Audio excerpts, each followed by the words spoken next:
السلام علیکم اسٹوڈنٹس، مطالعہ پاکستان جماعت نہم باب نمبر 3 ہم ڈسکس کر رہے تھے، جس کے تمام لیکچرز ہم نے الحمدللہ کمپلیٹ کر لیے تھے، لیکن اس چیپٹر کی جس کا نام ہے زمین اور ماحول، اس کی ایکسرسائز کرنا جو ہے وہ باقی تھی۔ آج انشاءاللہ ہم ایکسرسائز کو ڈسکس کریں گے اور ایکسرسائز کو حل کریں گے۔ تو سب سے پہلے اس تیسرے چیپٹر کی ایکسرسائز ہے ہمارے پاس، اور اس میں ایکسرسائز پیج نمبر ہے 92، جس میں سب سے پہلے لکھا ہوا ہے مشقی سوالات۔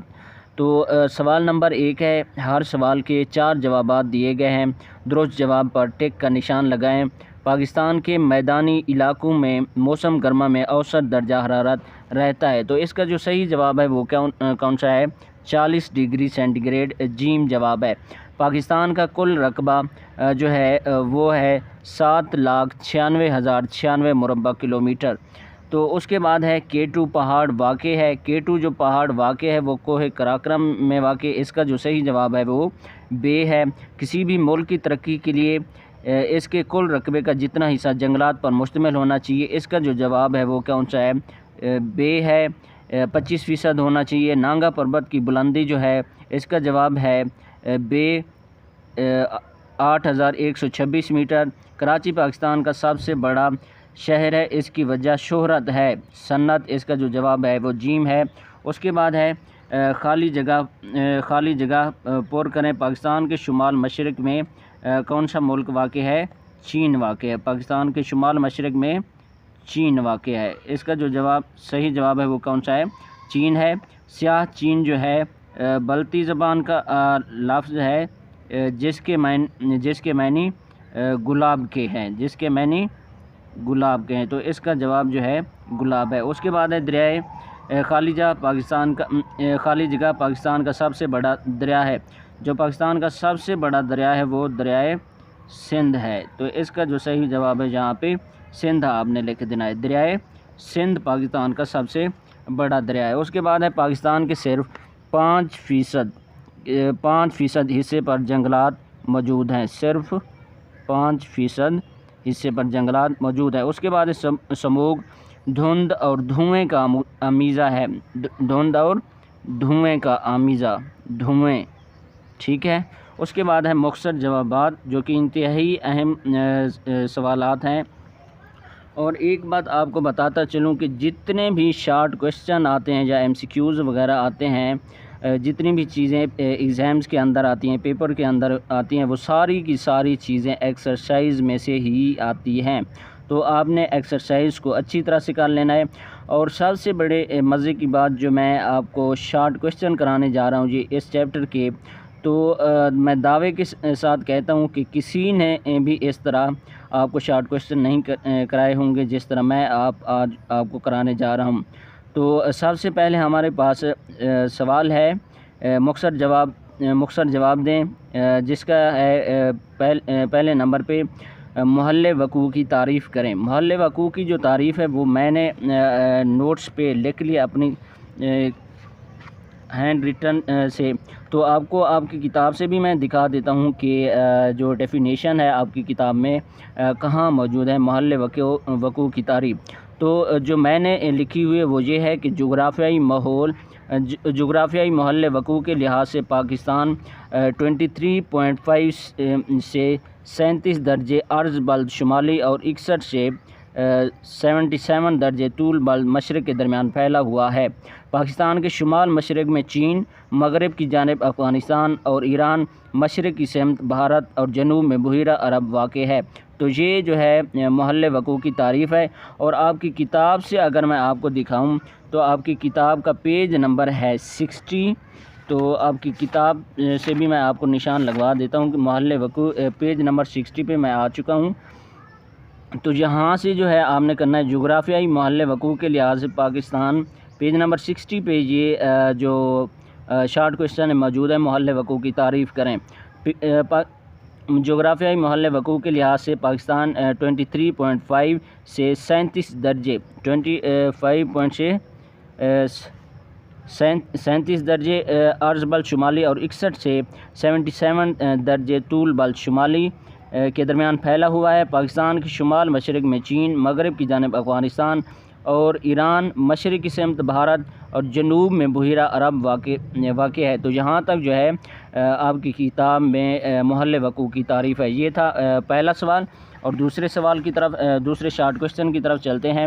وہ یہ ہے کہ پاکستان کے دوسرے نمبر پہ ہے پاکستان کے 4 قدرتی خطوں کے نام لکھیں۔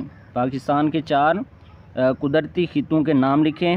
تو جو میں نے لکھ لیا ہے وہ یہ ہے کہ اگر آپ کرنا چاہیں سوال نمبر 2 آپ کو نظر آ رہا ہوگا۔ پاکستان کے 4 قدرتی خطوں کے نام تحریر کریں۔ سب سے پہلے ہے میدانی خطہ، دوسرے نمبر پہ ہے صحرائی خطہ، تیسرے نمبر پہ ہے ساحلی خطہ، چوتھے نمبر پہ ہے خشک اور نیم خشک پہاڑی خطہ۔ اگر آپ اپنی کتاب سے کرنا چاہیں تو پیج نمبر ہے 80، آپ کی کتاب سے پیج نمبر 80 کھولتے ہیں اور دیکھتے ہیں کہ یہ کہاں پہ موجود ہے۔ تو آپ اپنی کتاب پیج نمبر 80 پہ آ جائیں، 80 پیج نمبر 80 کے 4 میدانی خطوں کے نام لکھنے۔ ایک ہے 4 قدرتی خطوں کے نام لکھنے ہیں۔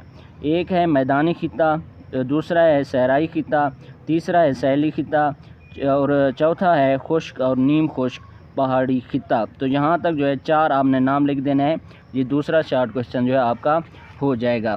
اس کے بعد ہے تیسرے نمبر پہ آپ کا شارٹ کوشچن ہے کہ جنگلات کے یہ تیسرے نمبر پہ ہے سیم و تھور کا مفہوم لکھیں۔ پیج نمبر آپ کی کتاب میں ہے 89، لیکن آپ کو میں پہلے اپنے نوٹس میں سے دکھا دوں جہاں پہ میں نے لکھ لیا ہے۔ اچھا، سوال نمبر ہے تیسرا مختصر سوال ہے سیم و تھور کا مفہوم لکھیں۔ سب سے پہلے ہمارے پاس ہے سیم۔ بعض اوقات زیر زمین پانی کی سطح مزید بلند ہو جاتی ہے اور پانی زمین کے مساموں سے گزر کر زیادہ مقدار میں سطح زمین پر آ جاتا ہے اور زمین دلدل بن جاتی ہے، اس کو سیم کا نام دیا جاتا ہے۔ تو یہ جو ہے سیم کی تعریف ہے۔ اس نے اسی سوال کے اندر تھور کا بھی پوچھا ہوا ہے، تو تھور کا بھی یہ دیکھ لیں آپ لوگ۔ تھور جب کسی علاقے میں پانی کی سطح 5.1 میٹر تک رہ جاتی ہے تو زمین میں موجود نمکیات پانی کی سطح زمین پر آ جاتے ہیں۔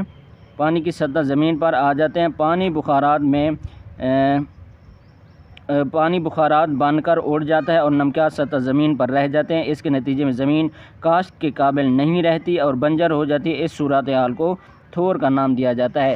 اگر آپ کی کتاب سے یہ آپ کو میں دکھاتا چلوں، یہ پیج نمبر ہے 89۔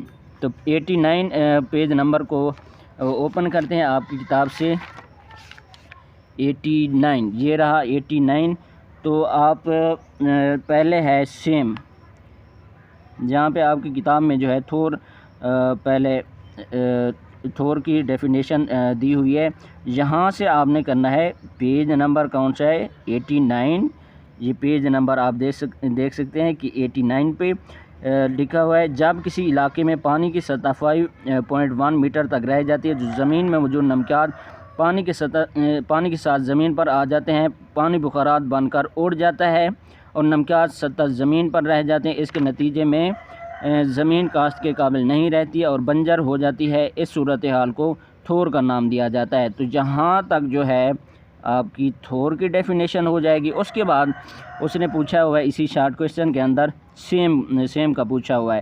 یہاں سے آپ نے سٹارٹ کرنا ہے کہ بعض اوقات زیر زمین پانی کی سطح مزید بلند ہو جاتی ہے اور پانی زمین کے مساموں سے گزر کر زیادہ مقدار میں سطح زمین پر آ جاتا ہے اور زمین دلدل بن جاتی ہے، اس کو سیم کا نام دیا جاتا ہے۔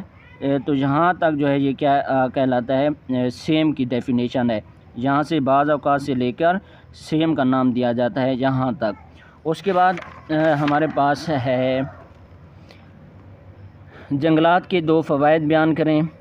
پیج نمبر آپ کی یہ کتاب میں جو ہے 78، لیکن پہلے میں آپ کو اپنے نوٹس میں سے دکھا دوں کہ جنگلات کے جو 2 فوائد ہیں وہ کون سے ہیں۔ جنگلات کے 2 فوائد بیان کریں، آپ کا سوال ہے۔ جنگلات کے 2 فوائد درج ذیل ہیں۔ جنگلات سے حاصل کردہ لکڑی، فرنیچر اور دوسری اشیاء بنانے کے کام آتی ہے، لہذا جنگلات ملک کی ترقی میں بڑی اہمیت رکھتے ہیں۔ اس کے بعد ہے دوسرے نمبر پہ جنگلات کسی بھی علاقے کی آب و ہوا کو خوشگوار بنا دیتے ہیں، درجہ حرارت کی شدت کو کم کر دیتے ہیں، جنگلات ماحولیاتی آلودگیوں خصوصاً سموگ کو کم کرنے میں مددگار ثابت ہوتے ہیں۔ تو یہ آپ کا شارٹ کوشچن ہو جائے گا۔ اگر آپ کی کتاب سے میں آپ کو دکھاتا چلوں تو وہ جو ہے جنگلات کے 2 فوائد بیان کریں۔ پیج نمبر ہے 78، آپ کی کتاب سے اوپن کرتے ہیں پیج نمبر 78 کو۔ یہ رہا پیج نمبر 78، جنگلات کی اہمیت۔ اسی میں سے جو ہے 2 پوائنٹ میں نے ایک یہ کر لیا، جنگلات سے حاصل کردہ لکڑی فرنیچر اور دوسری اشیاء بنانے کے کام آتی ہے، اور دوسرا جو ہے یہ چوتھا پوائنٹ میں نے کر لیا، جنگلات کی کسی بھی علاقے کی آب و ہوا کو خوشگوار بنا دیتے ہیں، درجہ حرارت کی شدت کو کم کر دیتے ہیں، جنگلات ماحولیاتی آلودگی خصوصاً سموگ کو کم کرنے میں مددگار ثابت ہوتے ہیں۔ تو یہ والے 2 پوائنٹ کیونکہ مجھے آسان لگے تو اس وجہ سے میں نے ان کو جو ہے لکھ لیا ہے۔ اس کے بعد ہے ہمارے پاس پاکستان میں پائے جانے والے 3 گلیشیئرز کے نام لکھیں۔ پیج نمبر 73 ہے آپ کی کتاب پہ۔ تو یہاں سے پہلے میں آپ کو دکھا دیتا ہوں اپنے نوٹس سے۔ پاکستان میں پائے جانے والے 3 گلیشیئرز کے نام لکھیں۔ وہ یہ ہے، پاکستان میں پائے جانے والے 3 گلیشیئرز درج ذیل ہیں۔ سب سے پہلے ہمارے پاس سیاچن گلیشیئر، اس کے بعد ہے بالتورو گلیشیئرز، اس کے بعد ہے بتورا گلیشیئر۔ اگر آپ کی کتاب سے میں آپ کو دکھاؤں تو یہ پیج نمبر ہے 73 پر یہ سوال موجود ہے، پیج نمبر 73 یہ سوال ہے گلیشیئر والا، اور گلیشیئرز کے جو ہیں آپ نے نام لکھ دینے ہیں۔ ایک ہے سیاچن گلیشیئر، بالتورو گلیشیئر، بتورا گلیشیئر۔ کیونکہ 3 پوچھے ہوئے ہیں تو صرف ان کے آپ نے کیا کر دینے ہیں، نام لکھ دینے ہیں۔ تو یہ شارٹ کوشچن آپ کا بالکل صحیح ہو جائے گا، کوئی بھی ایک بھی نمبر آپ کا نہیں کٹے گا، ٹھیک ہے۔ اس کے بعد نیکسٹ چلتے ہیں۔ نیکسٹ ہمارے پاس ہے پانی کو آلودگی سے بچاؤ کے 2 طریقے بیان کریں۔ پیج نمبر 87 ہے آپ کی کتاب میں، لیکن میں پہلے آپ کو اپنے نوٹس میں سے دکھا دوں کیونکہ میں نے ان کو لکھ لیا ہے آسان طریقے سے۔ پانی کی آلودگی سے بچنے کے لیے فیکٹریوں سے خارج ہونے والے پانی کو فلٹریشن پلانٹ لگا کر صاف کرنا چاہیے اور پھر اسے دریاؤں یا نہروں میں ڈالنا چاہیے۔ نمبر 1 ہو گیا۔ 2 طریقے اس نے پوچھے ہیں، ایک طریقہ ہم نے بتا دیا ہے۔ اس کے بعد ہے سیوریج ٹریٹمنٹ پلانٹ لگائے جائیں، ٹھیک ہے، یہ 2 طریقے۔ تو یہ جو ہے آپ کا شارٹ کوشچن بالکل ٹھیک ہو جائے گا، لیکن آپ کی کتاب کے اندر اس طرح سے ذرا نہیں لکھا ہوا، صرف 1 پوائنٹ جو ہے لکھا ہوا ہے، لیکن اس نے 2 طریقے پوچھے ہوئے ہیں، تو میں نے جو ہے 2 طریقے کتاب سے صحیح جواب ڈھونڈ کر لکھ دیے ہیں یہاں پہ۔ تو آپ کی مرضی جہاں سے آپ کرنا چاہیں، آپ کو میں کتاب سے بھی آپ کو دکھا دیتا ہوں۔ پانی کو آلودگی سے بچاؤ کے 2 طریقے بیان کریں۔ پیج نمبر ہے 87، پیج نمبر کون سا ہے؟ 87۔ تو یہاں پہ آپ دیکھ سکتے ہیں کہ پانی کی آلودگی سے بچنے کے لیے فیکٹریوں سے خارج ہونے والے پانی کو فلٹریشن پلانٹ لگا کر صاف کرنا چاہیے اور پھر اسے دریاؤں یا نہروں میں ڈالنا چاہیے۔ تو یہ صرف 1 پوائنٹ جو ہے یہاں لکھا ہوا ہے، لیکن میں نے اپنی طرف سے جو ہے ایک دوسرا پوائنٹ لکھ دیا ہے کہ سیوریج ٹریٹمنٹ پلانٹ لگائے جائیں۔ اس کے بعد ہے ہمارے پاس کہ صحرا زدگی کی تعریف کریں، جسے انگلش میں کہتے ہیں صحرا زدگی کی تعریف کریں، جیسے انگلش میں کہتے ہیں ڈیزرٹیفیکیشن۔ پیج نمبر 88 ہے آپ کی کتاب میں۔ تو میں آپ کو پہلے نوٹس میں سے دکھا دیتا ہوں۔ صحرا زدگی کی تعریف کریں، یہ رہا ہمارے پاس۔ انسانی سرگرمیاں، جانوروں کا چرنا، جنگلات سے درختوں کا کٹاؤ، اپنی ضروریات کے لیے زمین میں بار بار ایک ہی فصل اگانا، یہ سب مل کر زمین بنجر بناتے ہیں۔ اس سے زمین کی زرخیزی قائم نہیں رہتی اور وہ ناقابل کاشت ہو جاتی ہے۔ اس سارے عمل کو، جس میں ہم زمین کو ناکارہ بناتے ہیں، صحرا زدگی یا ڈیزرٹیفیکیشن کہلاتا ہے۔ تو جہاں تک جو ہے اس کے کیا ہے، صحرا زدگی والا جو آپ کا شارٹ کویشچن ہے، صحرا زدگی کی تعریف کریں، ڈیزرٹیفیکیشن جسے انگلش میں کہتے ہیں۔ پیج نمبر ہے 88، ٹھیک ہے۔ سوال جو ہے زمین کا صحرا میں تبدیل ہو جانا، 88 پیج نمبر ہم نے اوپن کرنا ہے۔ پیج نمبر 88، پیج نمبر 88 پہ آ جاتے ہیں۔ یہ رہا آپ کا زمین کا صحرا میں تبدیل ہونا۔ تو آپ نے جو ڈیفینیشن کرنی ہے یہاں سے سٹارٹ کرنی ہے۔ انسانی سرگرمیاں، جانوروں کا چرنا، جنگلات سے درختوں کا کٹاؤ اور اپنی ضروریات کے لیے زمین میں بار بار ایک ہی فصل اگانا، یہ سب مل کر زمین بنجر بناتے ہیں۔ اس سے زمین کی زرخیزی قائم نہیں رہتی اور وہ ناقابل کاشت ہو جاتی ہے۔ اس سارے عمل کو جس میں ہم زمین کو ناکارہ بناتے ہیں زمین کا صحرا میں تبدیل ہونا یا ڈیزرٹیفیکیشن کہلاتا ہے۔ یہ والا جو سوال ہے آپ کا یہاں سے لے کر جہاں تک صحرا زدگی والا بالکل ٹھیک ہو جائے گا، مکمل ہو جائے گا۔ اچھا تو اسٹوڈنٹس چینل کو سبسکرائب ضرور کر لیں تاکہ ہر نیا آنے والا لیکچر انشاءاللہ گیسٹ بھی آپ کو دیں گے، آپ کو ٹپس بھی بتائیں گے، تو چینل کو سبسکرائب ضرور کر لیں۔ اس کے بعد ہے ہمارے پاس پاکستان میں نہروں کی اقسام کے نام لکھیں۔ پیج نمبر 77 ہے، لیکن پہلے میں آپ کو اپنے نوٹس میں سے دکھا دیتا ہوں کہ یہ سوال کس طرح ہے۔ پاکستان میں نہروں کی اقسام کے نام لکھیں۔ سب سے پہلے ہمارے پاس ہے طغیانی یا سیلابی نہریں، نمبر 1، دوسرے نمبر پہ دوامی نہریں، تیسرے نمبر پہ غیر دوامی نہریں، چوتھے نمبر پہ رابطہ نہریں۔ تو یہ والا جو شارٹ کوشچن ہے اس طرح سے ہو جائے گا، بالکل آپ کا ٹھیک ہو جائے گا۔ آپ کو اپنی کتاب سے دکھاتا ہوں۔ پاکستان میں نہروں کی اقسام کے نام لکھیں، پیج نمبر 77 ہے آپ کی کتاب میں، 77، پیج نمبر 77۔ اچھا یہ لکھا ہوا ہے کہ پاکستان کی نہریں، یہ والا سوال ہے پیج نمبر 77 پہ۔ ان کے صرف آپ نے کیا کرنا ہے، نام لکھ دینے ہیں۔ طغیانی یا سیلابی نہریں، دوامی نہریں، غیر دوامی نہریں، رابطہ نہریں، صرف ان کے نام لکھنے ہیں کیونکہ یہ شارٹ کوشچن ہے۔ یہ آپ کے 2 نمبر بالکل آپ کو مل جائیں گے، ایک بھی نمبر نہیں کٹے گا کیونکہ لکھنے ہی نام ہے، ٹھیک ہے۔ اس کے بعد ہمارے پاس ہے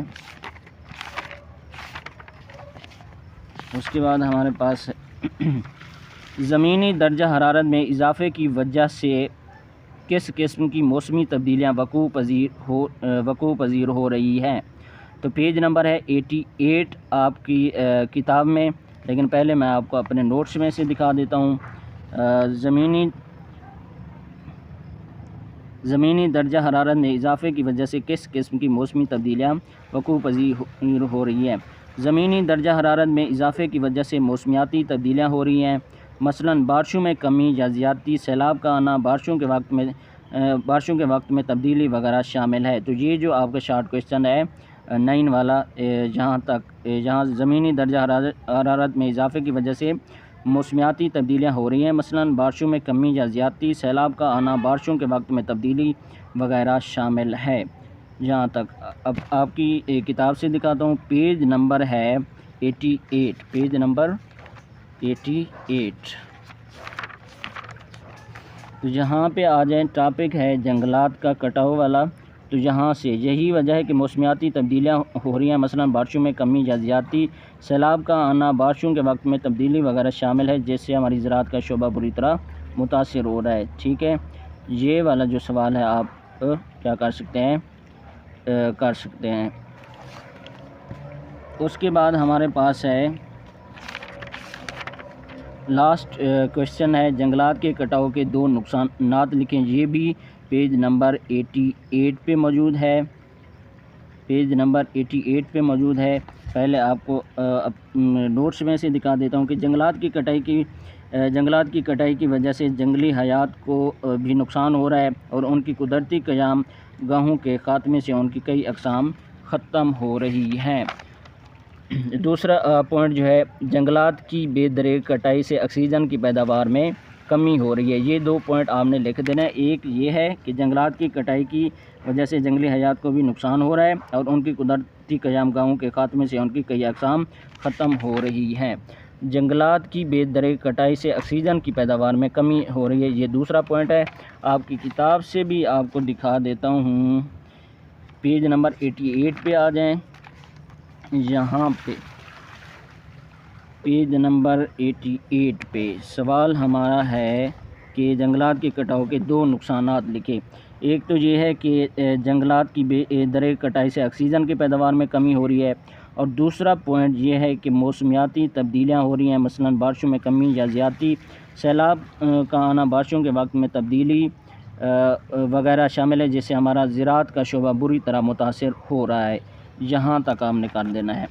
تو اس کے بعد ہمارے پاس یہ شارٹ کوشچن بالکل مکمل ہو گئے ہیں، تو چینل کو سبسکرائب ضرور کر لیں آپ لوگ۔ اس کے بعد ہے ہمارے پاس کالم الف اور بے کو ملائیں اور درست جواب کالم جیم میں لکھیں۔ چین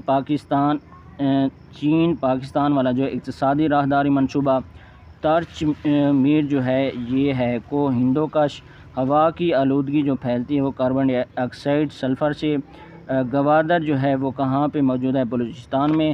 درہ جہلم کے مقام پہ جو ہے کیا ہے؟ منگلا ڈیم ہے۔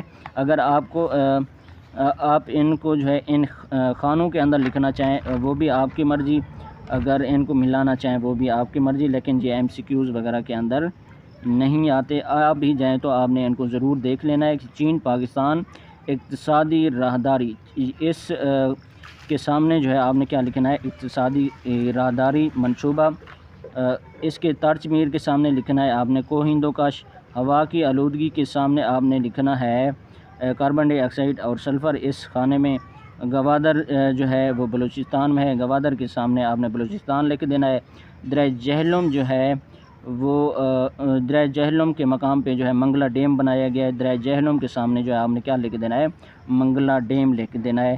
تو اسٹوڈنٹ یہ تھی آپ کی ایکسرسائز۔ انشاءاللہ نیکسٹ جو ہے ہم اس کتاب کا لاسٹ چیپٹر نمبر 4 ڈسکس کریں گے۔ تو یہ تھی ایکسرسائز چیپٹر نمبر 3 کی، جس کا نام ہے زمین اور ماحول۔ الحمدللہ یہ چیپٹر ہم نے بالکل کمپلیٹ کر لیا ہے۔ تو چینل کو سبسکرائب کریں، ویڈیو کو لائک کریں۔ اللہ حافظ۔